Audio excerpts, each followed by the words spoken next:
Witajcie, dziś przychodzę do Was z błyskawicznym przepisem na pyszne ciasto z owocami. Znalazłam stary przepis mojej mamy i przypomniało mi się, jak kiedyś robiła te ciasto. Dodawała do niego różnego rodzaju owoców, bardzo często właśnie był to rabarbar i dzisiaj postanowiłam go użyć, ponieważ sezon rabarbarowy się zaczyna.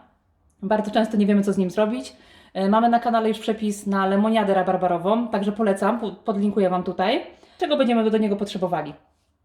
2 szklanek mąki, 4 jajek w temperaturze pokojowej oczywiście, pół szklanki zwykłego oleju, niepełną szklankę cukru bądź cukru pudru, łyżeczkę octu, 2 łyżeczki proszku do pieczenia i 2 łyżeczki cukru wanilinowego oraz cukier puder do posypania już ciasta.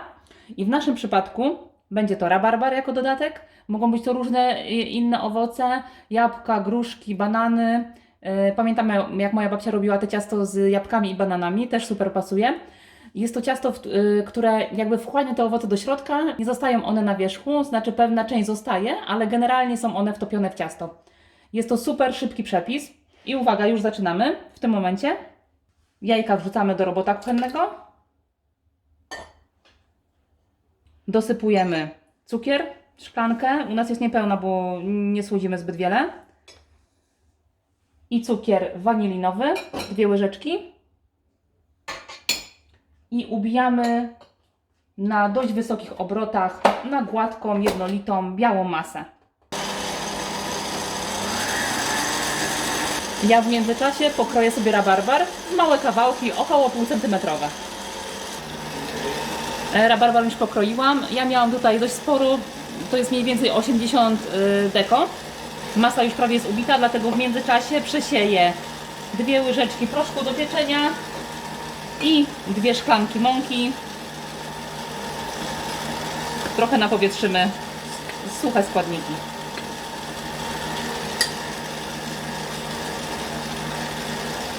Kiedy suche składniki mamy już gotowe do masy jajecznej, powolutku dolewamy oleju. Zwiększamy trochę obroty.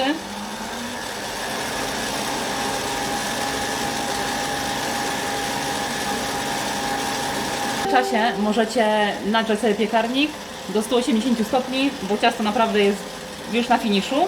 W tym momencie zmniejszamy obroty, dodajemy łyżeczkę octu oraz dosypujemy partiami mąkę.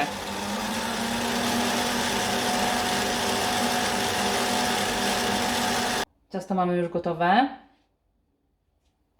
Ja mam tutaj przygotowaną brytwankę, taką 25 na 25, wyłożyłam ją papierem do pieczenia, ale równie dobrze sprawdzi się tutaj tortownica. Przekładam ciasto.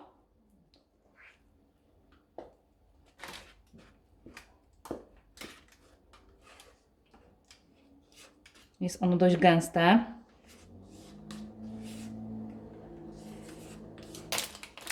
Rozprowadzam równomiernie.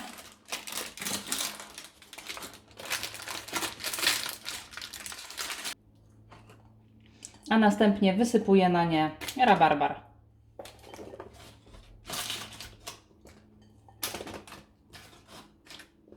Jest go dość dużo jak na taką małą brytwankę, ale mam nadzieję, że mimo to ciasto wyrośnie.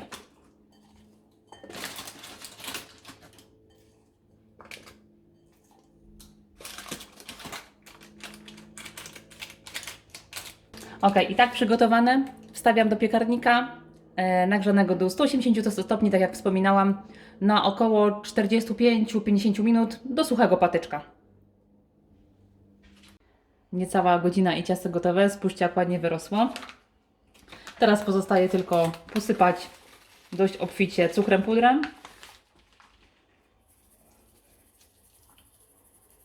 Ja leciutko oczywiście przestudziłam już je. I nie pozostaje nic, tylko jeść. Życzę Wam smacznego, mam nadzieję, że będzie Wam smakowało. Zapraszam do pozostałych filmików, zostawcie suba, łapkę w górę i do zobaczenia.